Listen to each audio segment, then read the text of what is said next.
અત્યાર સુધી આપણે ચેપ્ટર નંબર 2માં ઓલમોસ્ટ બધા ટોપિક કવર કરી ચૂક્યા છે. ઓનલી હવે one last topic types of pavement and its design. આમાં આપણે લાસ્ટ ટાઈમ મેં તમને કીધું હતું કે ભાઈ જીટીયુમાં જે રીતના ક્વેશ્ચન પૂછે છે આપણે બધા ટોપિકમાં ડિટેલમાં નહીં ઉતરે, ખાલી ઉપરથી મેઇન ટોપિક આપણે જોઈ લેશું, કારણ કે ઓલરેડી આ તમારે સ્ટડીમાં આવી ચૂકેલો છે ટોપિક, અને ડિઝાઇન વિશેનો પણ સબ્જેક્ટ તમારે નવો એક આવી ચૂકેલો છે. સો આમાં આપણે અત્યારે ડિટેલમાં નહીં વધારે ઉતરીએ. છેલ્લે જો આપણો સિલેબસ કમ્પ્લીટ થઈ જાય ને ટાઈમ વધશે તો આપણે આની ડિઝાઇન અને એક્ઝામ્પલ પછી જોશું. અત્યારે ખાલી આપણે મેઇન ટોપિક છે એ બધા આજે સમજશું. સો હાઈવે પેમેન્ટ બધાને ખ્યાલ જ છે. ફ્લેક્સિબલ પેમેન્ટ અને રિજિડ પેમેન્ટ કોને કહેવાય, કારણ કે ઓલરેડી બધું વસ્તુ તમે ટોટલી વસ્તુ આની ડિટેલમાં ભણી ચૂકેલા છે. તો પણ આપણે થોડું ઉપરથી જોઈ લઈએ. Normally, pavement refer to the top layer of the road surface, but in a highway design, the pavement include various layers like a subbase, base, surface, consistent.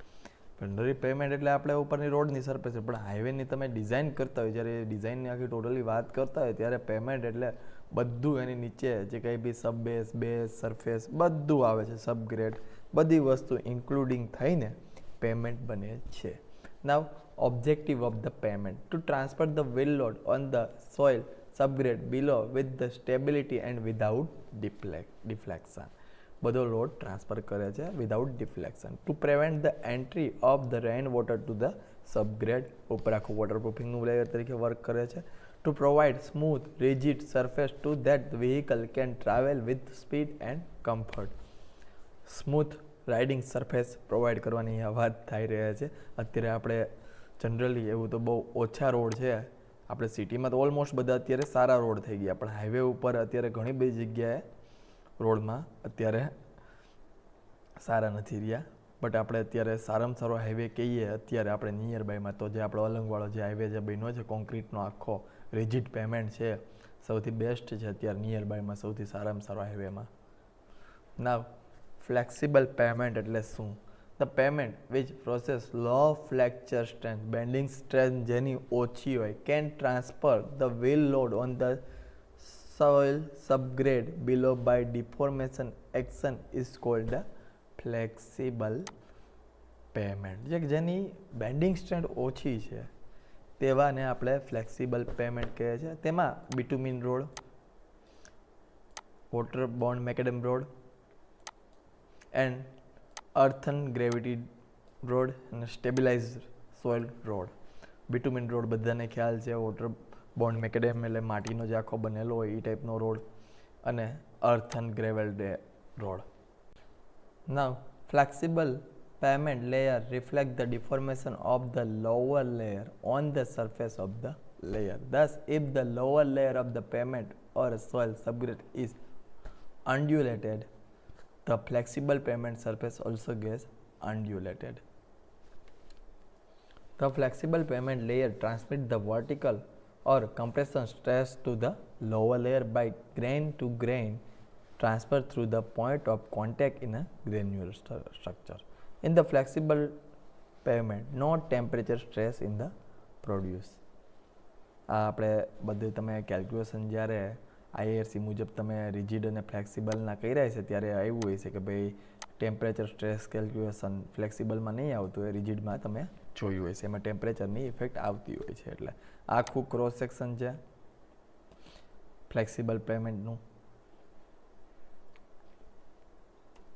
Now rigid pavement, the pavement which possess good flexure strength, જેની bending stress heavy છે, and can transfer the wheel load on the soil subgrade below without deformation of the pavement is called the rigid pavement. ઓલું deformation કરીને load transfer કરે છે, આમાં deformation કર્યા વગર. તો આમાં આપણે cement concrete road, RCC road, prestressed concrete road. The rigid payment does not get deformed due to the shape of the lower layer as it can bridge the minor variation of the lower layer. In the rigid pavement, temperature stress are developed. Rigid pavement in the temperature stress આપણે કેલ્ક્યુલેશનમાં લેતા હોય છે એની design વખતે. નાવ બોથના different આપણે જોઈ લઈએ. The flexible pavement transfer the wheel load on the soil subgrade below by deformation action. ને આમાં ડિફોર્મેશન એક્શન નથી થતી. The rigid pavement does not deform due to wheel load and transfer the will load due to rigidity. It is a low fracture strength. It is a good fracture strength. The example: bitumen, waterborne macadam, stabilized soil road and earth road, cement concrete road, RCC road. The flexible pavement layer reflects the deformation of the lower layer on the surface of the layer. The rigid pavement does not get deformed to the shape of the lower layer and it can bridge the minor variation of the lower layer. No temperature stress are produced. Due to excessive will load, there may be local depression on the surface. Depression જોવા મળે છે surface ઉપર. Due to the excessive will load, they may be crack and rupture on the pavement surface. Rigid હોય છે એમાં crack જોવા મળે છે અને આમાં ડિપ્રેશન જોવા મળે છે ફ્લેક્સિબલમાં. એ એક યાદ રાખવા જેવી વસ્તુ છે. અને આમાં આપણે સ્ટ્રેન્થ બેની યાદ રાખવાની છે અને ડિફોર્મેશન એક્શન ઉપર વર્ક કરે છે. અને આ ડિફોર્મેશન આમાં થતું નથી. 4-5 ટોપિક તમે આમાં યાદ રાખી લો એટલે આ તમને ડિફરન્ટ બહુ તમે ઇઝીલી લખી શકો છો. અને આ વારાઘડીએ જીટીયુમાં પૂછાતો ક્વેશ્ચન છે.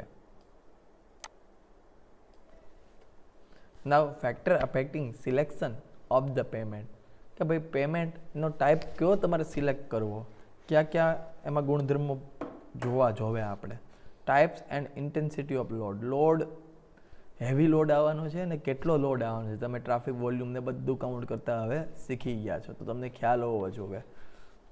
તો આપણે અત્યારે અહીંયા જોઈએ આપણે ઉદાહરણ તરીકે આપણો જે અલંગનો હાઈવે છે એ આખો આરસીસી બન્યો બિકોઝ કે ભાઈ ત્યાં હેવી વ્હીકલનું લોડ બહુ જ કોન્સ્ટન્ટ રહે છે એટલે ત્યાં રિજિડ પેમેન્ટ કર્યો છે. Ability of fund for the construction and maintenance of the highway.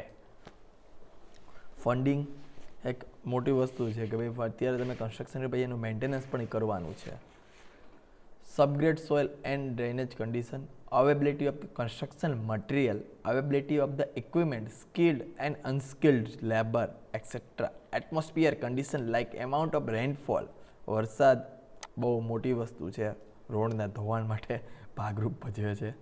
Snowfall etcetera. Time availability for the completion of the project, કેટલો ફાસ્ટ કમ્પ્લીટ કરવાનો છે. આરસીસી રોડ ટાઈમિંગ બહુ કન્ડક્ટ કરે ફ્લેક્સિબલ પેમેન્ટની કરતાં.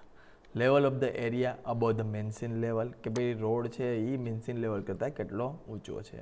આ બધા બેઝિક ફેક્ટર હતા કે ભાઈ તમારે રોડ કઈ રીતે સિલેક્ટ કરવો એના આ બધા ઇફેક્ટ કરે છે. Now function of the pavement component, કે ભાઈ પેમેન્ટના બધા નીચેના કોમ્પોનન્ટ છે એના ફંક્શન શું છે, એનો ભાગ શું છે, કોઈ વસ્તુમાં શું યુઝ થાય છે એની આપણે વાત કરશું. તો ફર્સ્ટ ઓફ ઓલ સબગ્રેડ, સૌથી નીચેનું layer. The soil subgrade is a layer of the natural soil prepared to receive the layer of the pavement material placed over it. બધા પેમેન્ટ એના મટીરિયલની ઉપર પ્લેસ થાય છે. The load on the pavement are ultimately received by the soil subgrade for a dispersion to the earth mass. બધો load એની ઉપર આવે છે. The function of, આ મેઇન વસ્તુ છે, the function of the subgrade is to transfer the load from the upper layer of the pavement to the lower earth mass without deformation. કે ભાઈ એનું કામ જ શું છે કે ભાઈ ઉપરનો બધો લોડ છે ને એ નીચેના આપણો જે અર્થનો માસ છે એની ઉપર ડિસ્ટ્રીબ્યુટ કરવાનો છે, ટ્રાન્સફર કરવાનો છે વિધાઉટ ડિફોર્મેશન. આ એનો મેઇન મોટો છે સબગ્રેડનો. નાવ નેક્સ્ટ વન છે ગ્રેન્યુઅલ સબબેઝ. જે આ સબબેઝ છે આ સબગ્રેડની ઉપર આવેલું છે subbase. A layer of broken stone, sand, gravel, moorum etcetera of the about 30 mm thickness is laid over the compacted subgrade ની ઉપર હોય છે.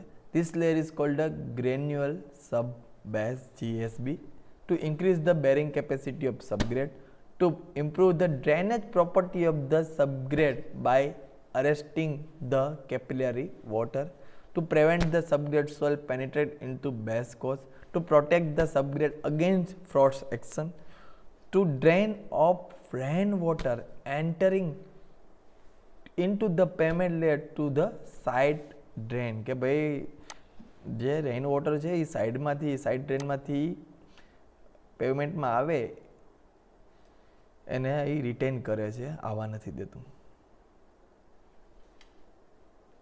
આ છે ગ્રેન્યુઅલ સબ બેઝ. આ જનરલી ડ્રેનેજ લેયર તરીકે વર્ક કરે છે, GSB. આની અંદર પરમેએબલ મટીરિયલ, પરમેએબિલિટી તમને ખ્યાલ જ હશે કે ભાઈ જે સોઇલ કે સ્ટોન વોટરને રજિસ્ટર ટૂંકમાં સ્ટોર કરી શકે કે એને ટ્રાન્સફર કરી શકે અને આપણે પરમેએબલ મટીરિયલ કહેતા હોય છે.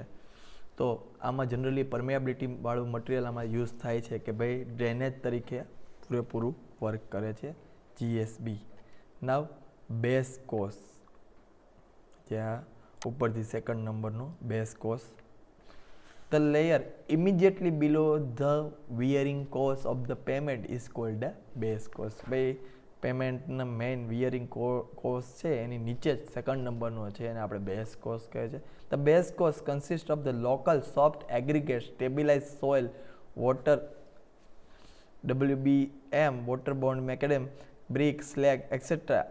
Its thickness varies from 7.5 cm to 10 cm. The width of the base course is normally kept 30 cm more than the width of the wearing course on each side. In flexible pavement, to distribute the load coming from upper layer to the subbase and subgrade to increase the bearing capacity of the pavement.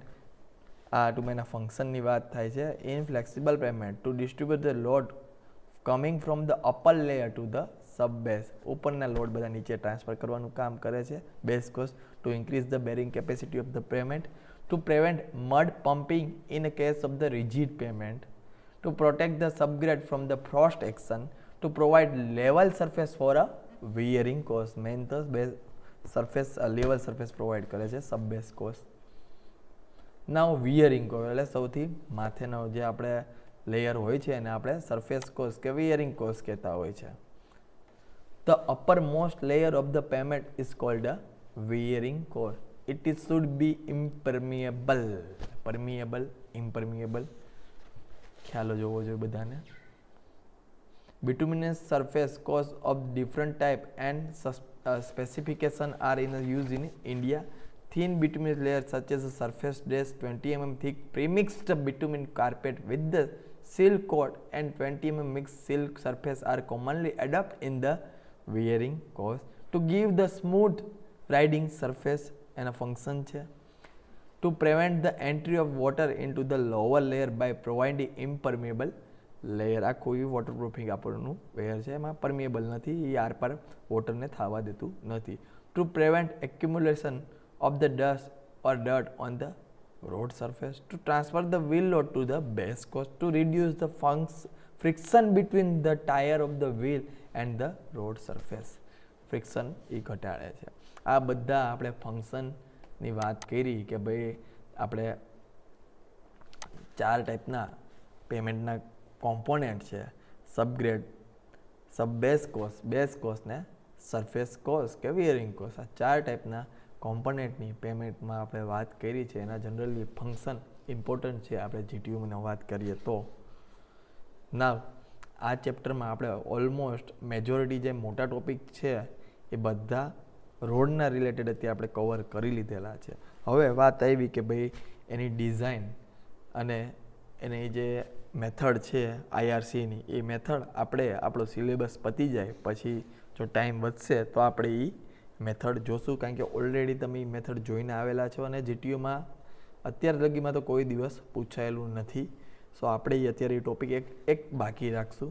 આપણે આગળ આપણું હવે નવું chapter number 3 deep foundation આપણે start કરશું next લેક્ચરથી. Payal foundation છે, deep નથી. Payal foundation આપણે નેક્સ્ટ લેક્ચરથી સ્ટાર્ટ કરશું. તો આજનો લેક્ચરમાં આપણે ચેપ્ટર નંબર 2 કમ્પ્લીટ કર્યું છે. હવે ચેપ્ટર નંબર 2માં કાંઈ તમને ડિફિકલ્ટી હોય કાંઈ હોય તો તમે મને ગમે ત્યારે પૂછી શકો છો. અને ઓલરેડી મેં તમને અસાઇનમેન્ટ મોકલી દીધેલા છે, તમે લોકો તમારી મેળે લખી શકો છો ગમે ત્યારે. અને લખાઈ જાય એટલે મને દેખાડી શકો છો. અત્યારે હું તમને એવી કંઈ ફિક્સ ડેટ નથી કહેતો સબમિટ કરવાની, બટ લખાઈ જાય તો દેખાડી દેવાનું વહેલી તકે, એવું રાખીએ. અને પછી તમે છેલ્લે એમ ન કહેવા જો સાહેબ તમે અસાઇનમેન્ટ હમણાં જ આપ્યા અને અમે લખ્યા નથી. ઓકે, અસાઇનમેન્ટ મેં તમને ઘણા ટાઈમથી આ ઓલરેડી મોકલી દીધા છે, બધા ચેપ્ટરના આવી ગયા છે ફાઉન્ડેશનના. સો ટાઈમ મળે ત્યારે લખવા માંડજો અસાઇનમેન્ટ. ને છેલ્લે એવું ન થાય કે ભાઈ સાહેબ ટાઈમ નથી ને આમ ને તેમ ને બાના આપણે 1000 હોય. તો બધા લોકો અસાઇનમેન્ટ પહેલેથી અત્યારે લખવા માંડજો ને હું તમને ડેટ આપું ત્યારે તમારે સબમિટ કરવાના છે. હવે આપણે નેક્સ્ટ લેક્ચરથી chapter number 3 pile foundation start કરશું. આજે આપણે અહીંયા અટકાવશું. Thank you very much all of you.